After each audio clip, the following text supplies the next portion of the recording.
It's an absolute pleasure for me to have the India CFO and the head for sustainability of NatWest Group today with me.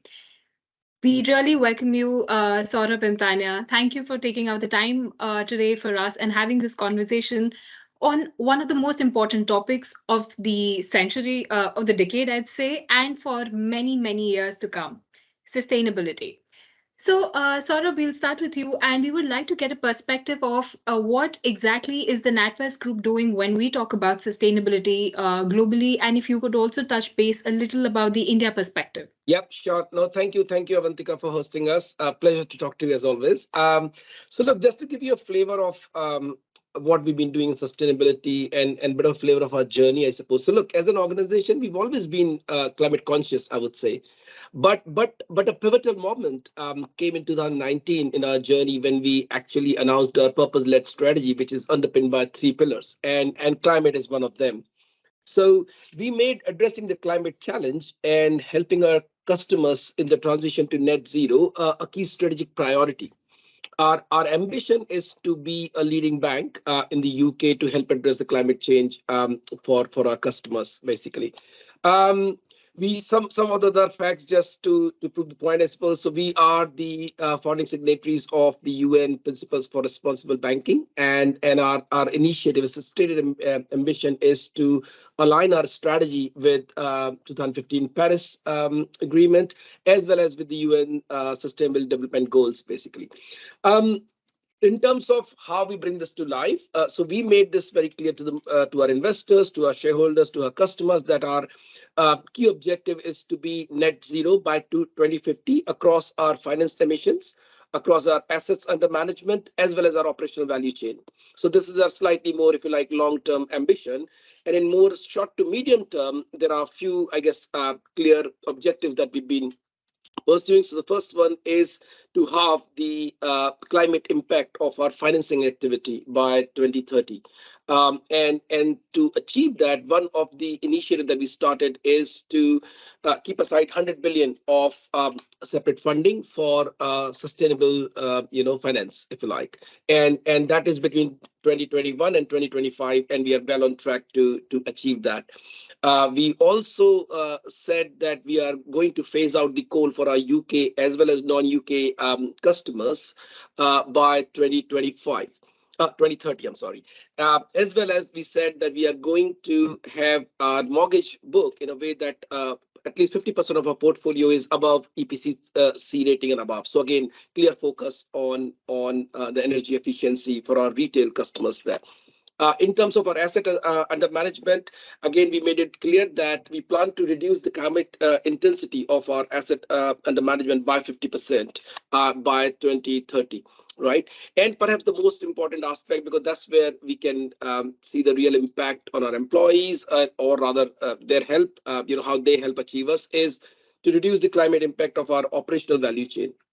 So number of global initiatives and some of the local initiatives that we'll talk about as well. So for example, our majority of our office premises are now powered by renewable energy, including majority of our premises in India as well. So then we said that 15% of our available space is reserved for installing electric EV charging stations, if you like.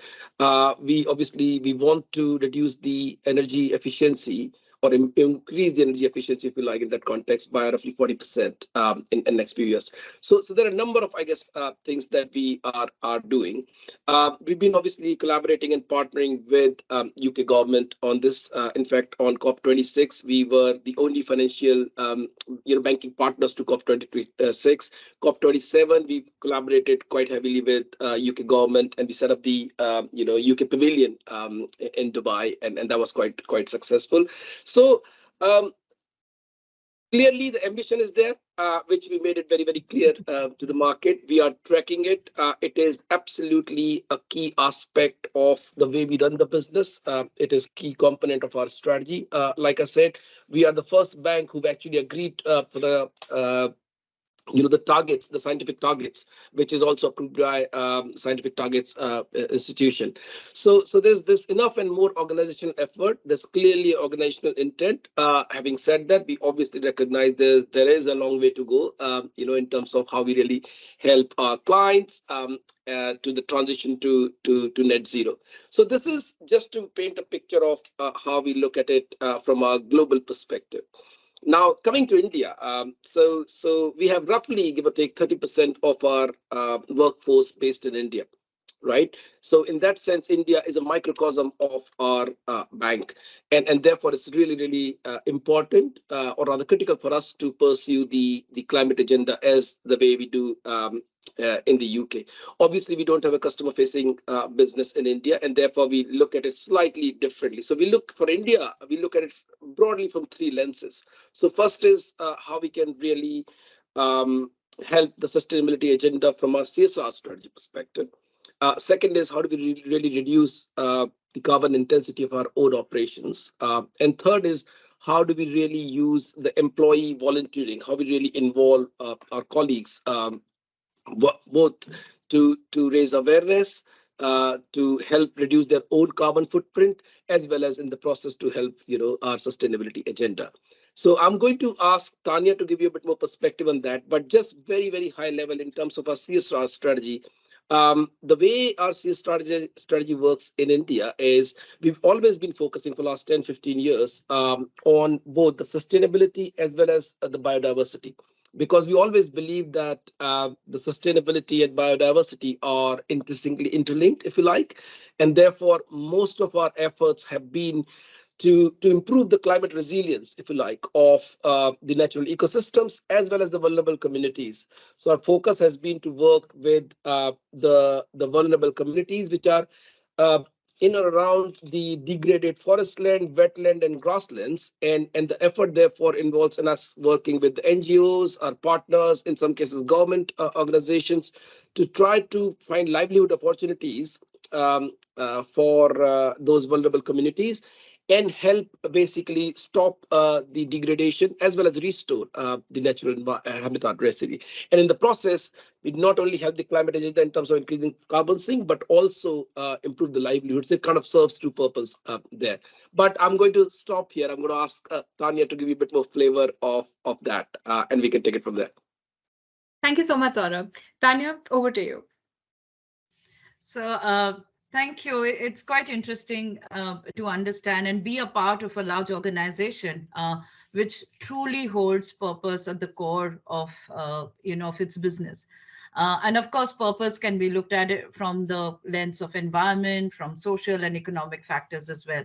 So NatWest Group India, my role within Sustainability India is to ensure that this integral part of environment, social and economic factors are well rounded. So a lot of CSR activity which is aimed at environment, which is aimed at supporting education and also empowerment is something that we consistently look at. And some of the interesting projects that we have done in the recent past, there are several, but some of them which impacts us here and now and at the places where our offices are based out of we have a very interesting project with IIM Gurgaon on restoring Ghata Bandh and wetlands and forest. Then there is a very interesting project, an association with Ashoka Trust for Ecology and Environment, where we are looking at the biodiversity and ecosystem services restoration of Venkateshpura Lake in Bangalore. That's also one of our office area, in and around our office area. Then through Care Earth Trust in and around Chennai, we are looking at ecology restoration of Unamancheri wetland as well, like Saurav was mentioning, and wetland ecosystem restoration also in far off Orissa for the Chilka Lake. So we are pretty much operational in 7 states, impacted more than 2,000 lives of livelihood while we are looking at the eco-restoration aspect of environment as well. So I'm going to pause here. I'm sure, Avantika, you'll have more questions, but yeah. Thank you so much, Tanya. And thank you so much, Saurabh, for giving me a greater perspective about the sustainability initiatives and the overall outlook of the NatWest Group. Well, we've talked about creating value for the stakeholders, and I just want to understand a little more in detail, like how are you creating that long-term value for your stakeholders in your value chain when we talk about sustainability? I can let like anyone who wants to go for it. Obviously, long-term sustainability, long-term value in context of climate change, obviously, is how do we really help your customers in their transition to net zero? I think most of our customers, like most of the other organizations, have a very clearly stated ambition to move to net zero in a certain defined timeline. So how we as a financial institution can help, certainly by helping them provide the funding for the renewable projects, which is what we've been doing. And I talked about the 100 billion, separate funding in a sustainable funding, if you like, which we are very well on target to meet. We have kept aside separate funding for our mortgage customers. For example, we launched a green mortgage product in the UK market, which was first of its kind, where we are offering preferential mortgage rate um, for customers who are opting for more energy efficient homes, for example. So in that process, you are helping your customers to move to more, energy efficient solutions, really. Like I said, we are looking to phase out coal for our UK as well as non-UK customers by 2030. Now, in the process, obviously, we're working very, very closely with those customers, how we can support their transition really to more renewable sources of energy so that we don't disrupt their operations. At the same time, we help them through their journey. And I think that as a financial institution, as a bank, that's how I see us actually adding value to our customers, both corporate and retails alike. Tanya, would you like to add anything to that? Let me talk about the colleague aspect while sort of talked about the customer aspect. From the classical definition of stakeholder, we do consider colleagues are an important part of our living our purpose as well. So when we are talking about our colleagues, at least in NatWest India, we have 16,000 colleagues. So we are delighted to see that many of our colleagues have chosen voluntarily to be a part of Climate Champion Network. And by forming, so the several hundred people who are a part of the Climate Champion Network are regularly involved in education and advocacy. And imagine the power of education and advocacy when they are talking about reduction of carbon footprint, they are talking about circular economy, they are talking about day-to-day action of reducing carbon footprint, either through newsletters or through workshops, which are seemingly very easy to do communication. But when colleagues are doing it for themselves and for their peers, it almost makes it like a movement within an organization. Absolutely. And that's critical. And as an organization and as leadership, we enable them to do it and give them a free hand and a platform to live their purpose through volunteering activities as well. So all of our CSR sites, our colleagues engage in large scale volunteering.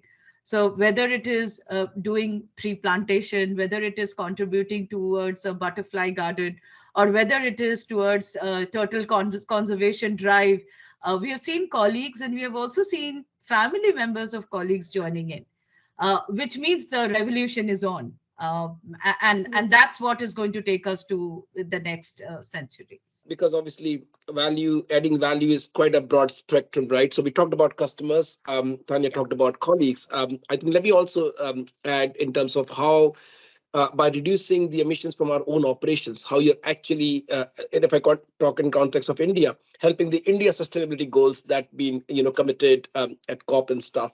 And again, because of the nature of our operations, bulk of our emission come from either our property stack or our technology stack, right? So again, a huge effort in line with some of the global initiatives that I talked to you about in terms, obviously we have a very clearly stated ambition to reduce the emission from our own operations in India. So for example, again, these are small things, but make a big difference, right? So a project that we started, what we call UPS optimization project, whereby after detailed study, we were able to reduce or remove rather 50% of our UPS. And that gave us almost 5% energy efficiency on our 2019 baseline, right? Even removing all our electricity with the LED bulbs, for example, that gave us a huge energy efficiency. Like I mentioned, for our Bangalore and our Chennai offices, almost above 95% of electricity comes from renewable sources, for example. All We right. already installed the EV chargers in our Bangalore office and our Chennai office in the process of doing so in Gurgaon. So again, that's how you basically, with every little step, you try to reduce your carbon intensity or emissions from our operations. And that itself is, I guess, adds the value in long term. Absolutely, Saurabh. And I'm glad, like, so earlier Tanya and I, we were talking about the behavioral change aspect of like how can you drive that and how can you drive sustainability through a change in behavior of the employees or the other people, like the various stakeholders that are involved with the organization. Thank you, Tanya, for elaborating on the initiatives that NatWest Group is taking through their employees. Both of you mentioned about carbon emission reduction at an individual level also. So, is there any particular activity or an initiative that you would like to highlight that would help our users also adopt that in their day-to-day life and reduce their carbon emissions at an individual level? Basically, in 2021, we collaborated with an organization called Geeky, and they came up with a very wonderful product. I would say it's an app which is a personal carbon calculator, right? So that helps an individual to first measure his or her carbon footprint, and then suggest the ways and customize ways, I suppose, to help reduce it. So we found it quite useful. And again, in context of how really bring our employees, how we take our employees on that journey, we collaborated with Geeky and we introduced the Geeky Zero to all our employees globally. Now, when we are looking at it, and obviously it was received with a lot of enthusiasm, if you like. But when we looked at it bit more closely, from an India user perspective, we realized that it was actually more customized to Western countries in terms of how it was calculating the carbon footprint and so on and so forth. It was more Western ways of living. So the employee volunteering that Tanya talked about, so we have an ELN called or employee-led network called Carbon Champions Network. Climate Champions Network, sorry. They took an initiative to actually reach out to the app developers who are UK based. That time the app was only available in the UK. So we actually worked closely with them. We involved our own technology team, our data analytics team. And initially they were quite resistant, but then eventually they saw the benefit. And then we basically changed not only the way the app was designed in terms of the questions that it was asking, but we also changed the background algorithm, if you like, or the calculation methodology or the models. Now it's linked to India grid in terms of the energy conservation, water conservation, and so on and so forth. So with that customization, now obviously, then we relaunched it in India. And again, within weeks, we had thousands of our colleagues signing up to the app. And it was clearly helpful in terms of helping them, measure their own carbon footprint, and more importantly, suggesting the ways. It's a win-win situation. And again, this is a great example of how a small initiative can actually produce a more, to your earlier question, the value differential, because that app is now available both on Android as well as iOS platform for everyone to use in India. So your question, so I would encourage people, obviously I'm not going to promote it, but I personally use it and I quite like this. App name is Geeky Zero. It's available for free for anyone who want to use it in India. And like I said, it's customized for India now. So that could be one ways of, if someone's really interested to measure their own carbon footprint. Thank you, Saurav. That's a wonderful initiative, I would say. And since it's free of cost, I'm sure a lot more people would be willing to adopt it and see how they can, like, how much emissions are they incurring and how they can cut down on those. So thank you for Absolutely. that. Tanya, is there any other initiative that you would like to contribute or?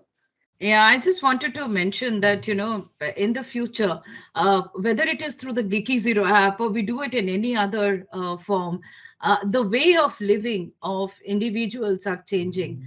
And colleagues who are working for large corporates like that, where they are actively involved in sustainability initiatives or being good advocates of sustainability, will see that individuals and families are adopting renewable energy sources. They are minimizing single-use plastic. They are supporting eco-friendly, products and buying eco-friendly products as well, and taking pride in that.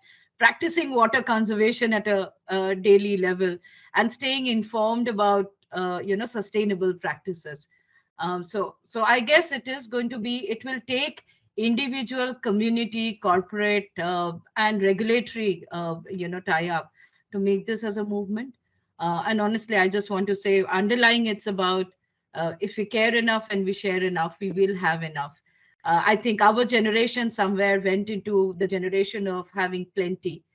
We need to practice frugality more than ever now if we need to have a sustainable world and also want to leave it for our future generation who will not feel that we have compromised on the resources because they will need those resources as they make their lives.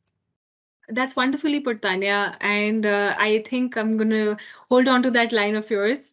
And well, you've you talked about sustainable finance, a fund that NatWest Group has put in place, 100 billion pounds, I think. So Yeah. I want to know, is that only for the UK market or is that also for the other markets where NatWest is present? So it is for all our customers, but Okay. we are primarily a UK focused Right. commercial and retail bank. So naturally, obviously, bulk of it we expect is going to be deployed towards helping our UK customers in their transition to net zero. But that is obviously for our global customer base. Okay, thank you. Another thing that I want to ask you both is that obviously there are these wonderful initiatives that the group has been undertaking. What are the success metrics or the success factors that you have in place for these initiatives that you measure it against? And how do you think is it actually benefiting the organization? What's the ROI on those initiatives or your overall sustainability plan? So look, like I said, we are one of the first organization who've signed up for the science-based target in climate targets, right? And therefore, obviously, while some of it I would say is evolving because this whole space in terms of measurement and reporting of climate goals is work in progress, but a huge progress being made, right? So in terms of some of the initiative that I talked about. Clearly, I mean, some are the easy ones. So, for example, when we said 100 billion, obviously we reported on a quarterly basis to our stakeholders in terms of how much of that has been utilized, we are on track or not. So that's very clearly measurable, auditable number. When it comes to things like the initiative that we're taking to reduce emission from our own value chain, if you like, or from our own operations.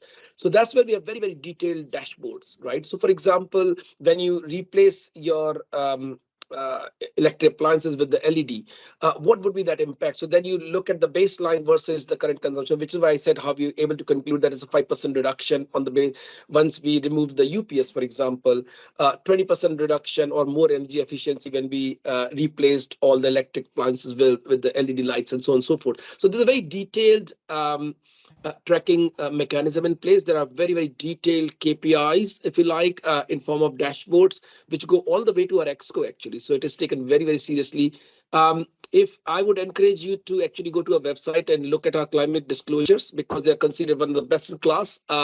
Certainly across the UK, we across the Europe, I would say, we actually won quite a few awards in terms of the quality and the coverage of our climate disclosures.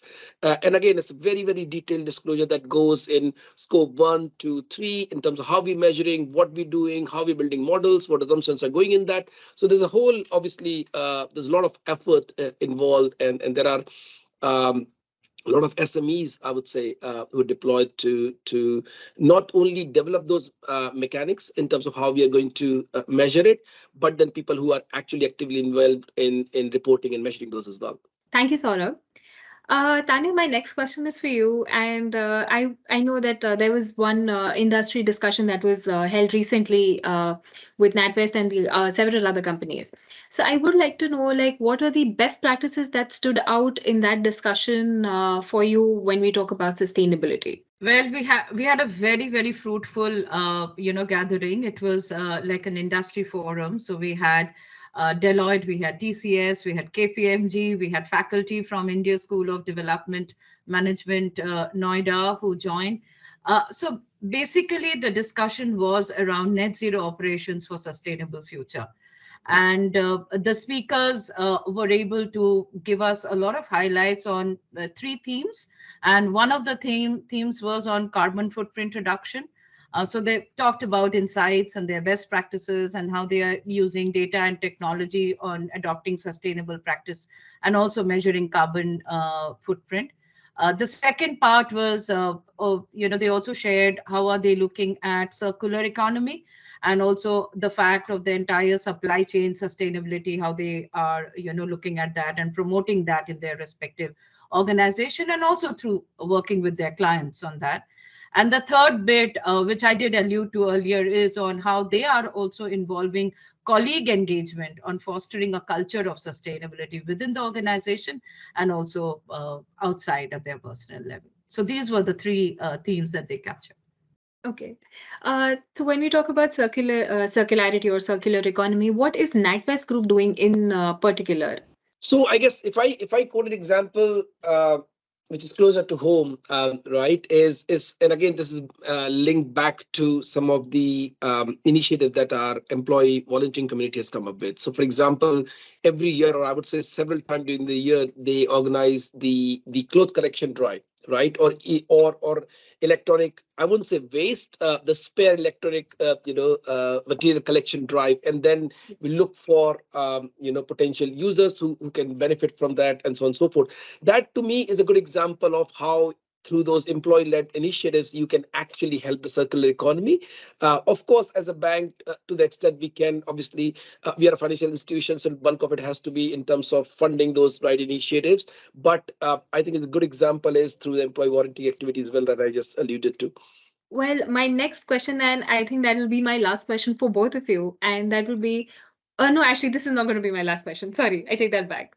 So, what are some of the challenges that you've overcome or that you've seen in your journey in sustainability so far?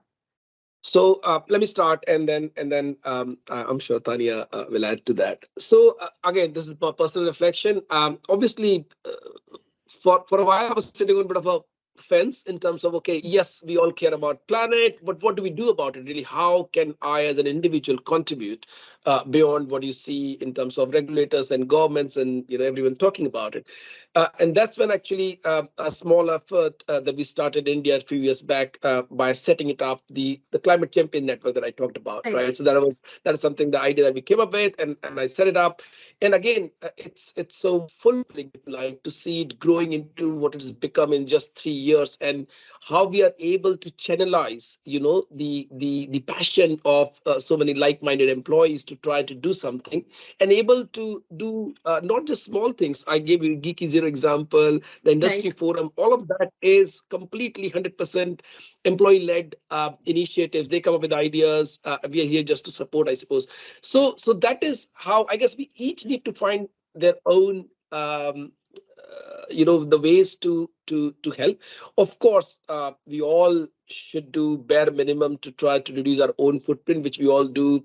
The number of pledges we've taken, we in fact encourage all our colleagues to take pledges every year. For example, less flying and so on and so forth. The drift.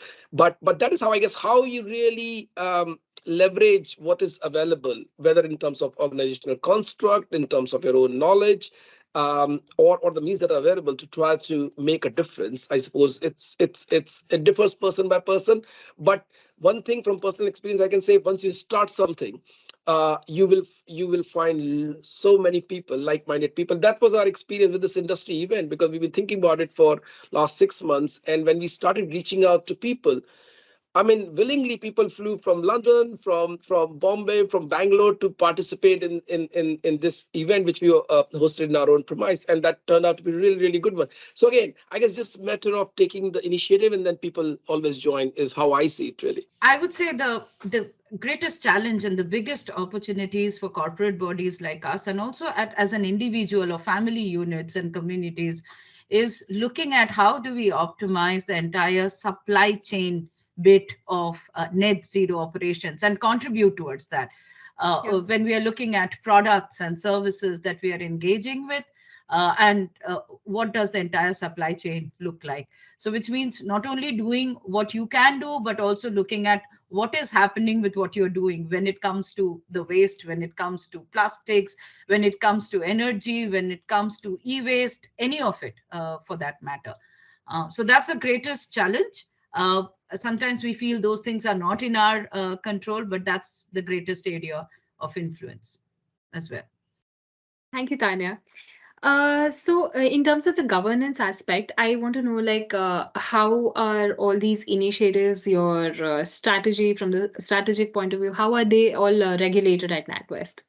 So you have a very, very detailed framework, all the way up to the bank executive committee as well as to the board. So we have a bank-wide steerco that meets on a regular frequency, which takes stock of the situation in terms of the progress that we're making across all those dimensions that we've been talking about in form of detailed dashboards, a more data-driven, fact-based conversations rather than opinionated-based conversation, if you like. So there is that bit, and obviously that is the I would say key governing body that sets the direction and the tone for the bank in terms of what needs to be done. Obviously, with the board approval, there is obviously risk aspect of it. So there is a risk committee which focuses primarily on climate-related aspects.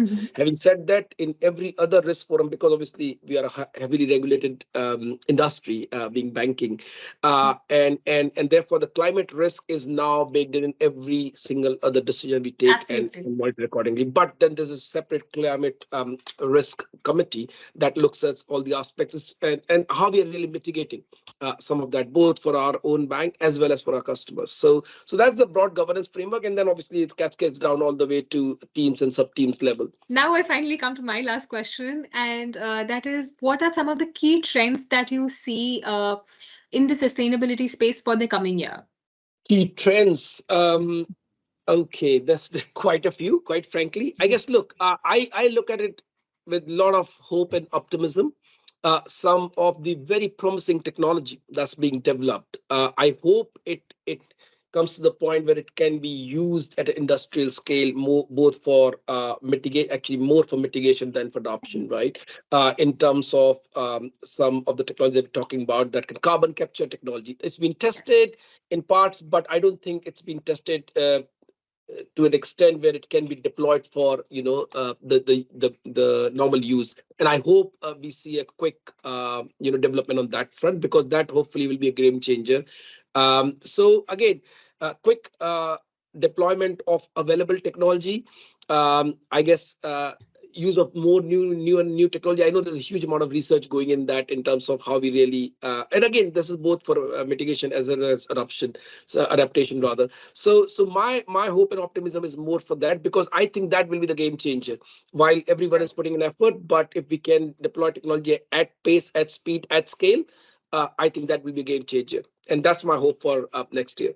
Yeah, so for me, I think a couple of things. So first of all, it will be the sustainable agriculture bit.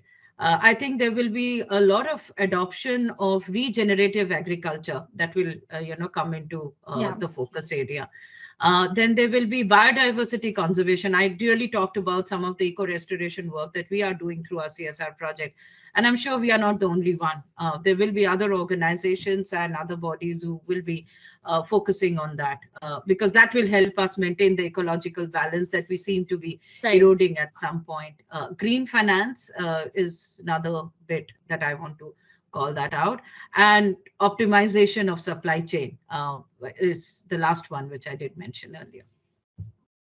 Thank you so much, Tanya. Thank you so much, Saurabh, for giving me such beautiful insights in the industry and overall also, and not just from the India perspective, from a global perspective. That kind of really shapes thoughts on how we can probably scale up in India as well, and what is it that we can probably do differently and be the front runners when we talk about a global perspective versus the global north and the global south.